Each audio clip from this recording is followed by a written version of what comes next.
Hello বন্ধুরা, welcome to and to job academy. And to job একাডেমিতে আমরা পশ্চিম তথা ভারতবর্ষের বিভিন্ন চাকরি পরীক্ষার খবর, জব রিলেটেড ইনফরমেশন এবং বিভিন্ন কম্পিটিটিভ পরীক্ষার প্রস্তুতির উপরে বাংলাতে ভিডিও বানিয়ে থাকে। তাই এই ধরনের নতুন নতুন ভিডিও পেতে আমাদের চ্যানেলটি সাবস্ক্রাইব করুন। আমরা সবাই জানি যে পশ্চিমবঙ্গের বিভিন্ন জেলাগুলিতে অঙ্গনওয়াড়ি কর্মী এবং সহায়িকা পদে নিয়োগের বিজ্ঞপ্তি প্রকাশিত হয়েছে এবং সেগুলোতে পরীক্ষা খুব শীঘ্রই হবে। তাই অঙ্গনওয়াড়ি কর্মী এবং সহায়তা নিয়োগের ক্ষেত্রে ইংলিশ একটি খুবই গুরুত্বপূর্ণ বিষয়, যেখান থেকে 20 নাম্বার রয়েছে। এই 20 নাম্বার পেতে আপনারা দেরকে খুব ভালোভাবে প্রিপারেশান নিতে হবে। সেই জন্য আমাদের চ্যানেলটি নিয়মিত ভিজিট করতে পারেন। আজকে হুগলি জেলাতে যে অঙ্গনওয়াড়ি কর্মী এবং সহায়িকা পদে যে নিয়োগের যে পরীক্ষা হয়েছিল, সেখানে একটি প্রশ্নপত্র আমি তোমাদের সামনে তুলে ধরছি।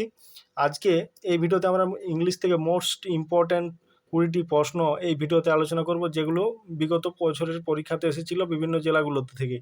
তাহলে চলুন এই 20টি প্রশ্ন আমরা এই ভিডিওর মাধ্যমে আলোচনার মাধ্যমে একটু দেখে নিই। তাহলে দেখুন কোশ্চেন নাম্বার 21। কোশ্চেন নাম্বার 21 কী রয়েছে? Find out the wrong spelling. এগুলোর মধ্যে যেটা ভুলভাবে স্পেলিং করা হয়েছে সেটি তোমাদেরকে খুঁজে বের করতে হবে। তাহলে এখানে দেখো গ্রামার শব্দটা আমরা স্পষ্টভাবে দেখতে পাচ্ছি এটি ভুল স্পেলিং হয়েছে, কারণ এখানে আর হয় না, হয়ে যায় আর।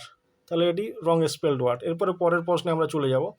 ফরচুন স্মাইল ড্যাশ হিম, এটা অ্যাপ্রোপ্রিয়েট প্রিপোজিশনের প্রশ্ন। ফরচুন স্মাইল অন হিম, তাহলে এটা সঠিক উত্তর হয়ে যাবে 22-এর প্রশ্নটি সঠিক উত্তর হয়ে যাবে সি। তাহলে এটা হয়ে যাবে সঠিক উত্তর। এরপরে 23 নম্বর প্রশ্ন। 23 নম্বর প্রশ্নটা কী রয়েছে? Fill in the blanks with correct word. সঠিক শব্দ দিয়ে বাক্যটি পূরণ করো। এখানে dash is illness he attended the function. এখানে despite of his illness he attended the function, তাহলে এখানে ডেসপাইট অফ কথাটি দিয়ে হবে। তাহলে ডেসপাইট তো অফ নেই, তাহলে ডেসপাইট হিজ ইলনেস, তাহলে অপশান নাম্বার ডি হয়ে যাবে সঠিক উত্তর। এরপরে পরের প্রশ্নে আমরা চলে যাব। কোশ্চেন নাম্বার 24 রয়েছে। কী প্রশ্ন রয়েছে সেটা একটু দেখে নিই। বুক মে বি ইউজড উইথ, বই হয়তো ব্যবহার করা যেতে পারে কার সাথে? ইনসেক্টস, বার্ডস, টিকিট, পেন্টিং, তাহলে টিকিটের সঙ্গে। ঠিক আছে, তাহলে এটা হয়ে যাবে সঠিক উত্তর। এরপরে পরের প্রশ্ন question number 25। Fill in the space with appropriate word. সঠিক উত্তর দিয়ে শূন্যস্থান পূরণ করো। Dash dash fault is easy, তাহলে এখানে সঠিক উত্তর যাবে to find fault is easy. এরপরে পরের প্রশ্ন একটা ইডিয়মস রয়েছে। ইডিয়মসটা কী রয়েছে একটু দেখে নিই আমরা। It is raining cats and dogs.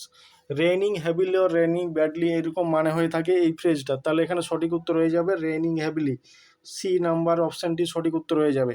এরপরে কোশ্চেন নাম্বার 27 কী রয়েছে একটু দেখে নিই আমরা। কোশ্চেন নাম্বার 27 রয়েছে fill in the blanks with appropriate phrase. সঠিক ফ্রেজ দিয়ে শূন্যস্থান পূরণ করতে হবে। Vidyasagar dash school in India to encourage learning among children, তাহলে এখানে সেট আপ মানে স্থাপন করা, এস্টাবলিশ, এটি হয়ে যাবে সঠিক উত্তর, তাহলে অপশান নাম্বার বি। এরপরে পরের প্রশ্নে চলে যাব আমরা। ট্রান্সফর্ম কথাটির অর্থ কী? Question number 28। ট্রান্সফর্ম শব্দটির অর্থ কী হবে সেটি তোমাদেরকে বলতে হবে। তাহলে ট্রান্সফর্ম শব্দটির অর্থ কী হবে? চেঞ্জ মানে হচ্ছে পরিবর্তন, ট্রান্সফর্ম মানেও পরিবর্তন। এরপরে কোশ্চেন নাম্বার 29 কী রয়েছে? The word synonymous with panic. Panic শব্দটির সঙ্গে কোন শব্দটি সিনোনিমাস হবে? অর্থাৎ প্যানিক শব্দটি প্যানিক মানে হচ্ছে হঠাৎ করে কোনো জায়গায় ভয় পেয়ে যাওয়া, সেটাকে প্যানিক বলা হয়। Sudden uncontrollable fear or anxiety, এটি হয়ে যাবে সঠিক উত্তর। তাহলে 29 নম্বর প্রশ্নের সঠিক উত্তর হয়ে যাবে অপশান এ। এরপরে পরের প্রশ্নে চলে যাব আমরা নেক্সট পেজে। একটু জুম করে দেখি তাহলে দেখতে ভালো হবে। দেখুন পরের 30 নম্বর প্রশ্ন কি রয়েছে? The word is synonymous with the underline word of the following sentence. নিচের বাক্যে ফিউটাইল শব্দটিতে দাগ দেওয়া রয়েছে। এই যে ফিউটাইল শব্দ, এই শব্দের সিনোনিমাস অর্থ ফিউটাইল মানে হচ্ছে আনসাকসেসফুল। ঠিক আছে, ফিউটাইল, তাহলে এখানে আনসাকসেসফুল দেখো অপশান নাম্বার এতে রয়েছে, তাহলে এটা হয়ে যাবে সঠিক উত্তর। এরপরে পরের প্রশ্নে চলে যাব আমরা। পরের প্রশ্ন কি রয়েছে 31টা একটু দেখে নিই। 31 কি রয়েছে? Fill in the blanks with appropriate preposition. সঠিক প্রিপোজিশন দিয়ে শূন্যস্থান পূরণ করো। The senior officer was angry with the সাবঅর্ডিনেটস, তাহলে এখানে উইথ হয়ে যাবে সঠিক উত্তর। এরপরে পরের প্রশ্নে চলে যাব আমরা। পরের প্রশ্নে কি রয়েছে? Put out the lamp dash, put out the lamp here put out means. Put out মানে আমরা জানি এক্সটিংগুইশ, এটা মাধ্যমিকে অনেকবার পড়েছি। তাহলে এখানে অপশান নাম্বার সি হয়ে যাবে সঠিক উত্তর। তাহলে 32 নম্বর কোশ্চেনের অপশান নাম্বার সি হয়ে যাবে সঠিক উত্তর। এরপরে 33 নম্বর প্রশ্ন। Sunil is bread winner of his family. Bread winner কথাটার বাংলা মানে হচ্ছে পরিবারের মধ্যে যে ইনকাম করে তাকে ব্রেড উইনার বলা হয়। তাহলে সুনীল ইজ ব্রেড উইনার কথাটার মানে হচ্ছে Sunil is the only earning person of his family, তাহলে এটি হয়ে যাবে সঠিক উত্তর, অপশান নাম্বার সি। এরপরে পরের প্রশ্নে চলে যাব 34 কী রয়েছে? Select the most appropriate meaning of the given idiom. নিচের ইডিয়মটি সবথেকে সঠিক মানে কোনটি হবে চারটি অপশনের মধ্যে? অ্যাট ডেগার্স ডন, এটি সঠিক উত্তর হয়ে যাবে অপশন নাম্বার সি। এরপরে 35 নম্বর প্রশ্ন। 35 নম্বর প্রশ্ন কী রয়েছে একটু দেখে নেবো আমরা। 35 নম্বর প্রশ্নে রয়েছে select the pair in the following option which is set in opposition. তাহলে 35 নম্বর প্রশ্নে কি রয়েছে? চারটে জোড়া রয়েছে, এগুলোর মধ্যে কোন জোড়াটি বিপরীত রয়েছে একে অপরের সেটি বেছে নিতে হবে। তাহলে আমরা দেখে নেব কোন জোড়াটি বিপরীত রয়েছে। এখানে অপশন নাম্বার বি হয়ে যাবে সঠিক উত্তর। লিকুইড মানে তরল, সলিড মানে হচ্ছে কঠিন। তরল কঠিন একে অপরের বিপরীত, তাহলে এটাই হবে সঠিক উত্তর।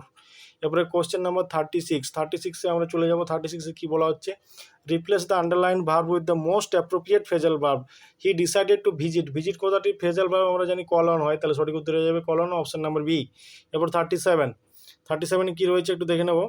37 রয়েছে he runs too quickly. He runs too quickly, সে খুব জোরে দৌড়ায়। এখানে কুইকলি শব্দটি যেটি রয়েছে সেটি এটা কি হবে? Adjective, adverb, preposition, none of above. এখানে সে কেমনভাবে দৌড়ায়? কুইকলি দৌড়ায়, তাহলে কুইকলি কথাটি হয়ে যাবে অ্যাডভার্ব, তাহলে এখানে অ্যাডভার্ব এটি হয়ে যাবে সঠিক উত্তর। এরপরে 38 কী রয়েছে একটু দেখে নিই আমরা। 38 কী রয়েছে একটু দেখে নেব। He is afraid dash doing this thing. আমরা জানি অ্যাফ্রেডের পরে অফ হয়, তাহলে এখানে অফ হয়ে যাবে সঠিক উত্তর, অপশন নাম্বার ডি। এরপরে 39 প্রশ্নটা কী রয়েছে একটু দেখে নিই। 39 প্রশ্ন, he comes here once in a blue moon.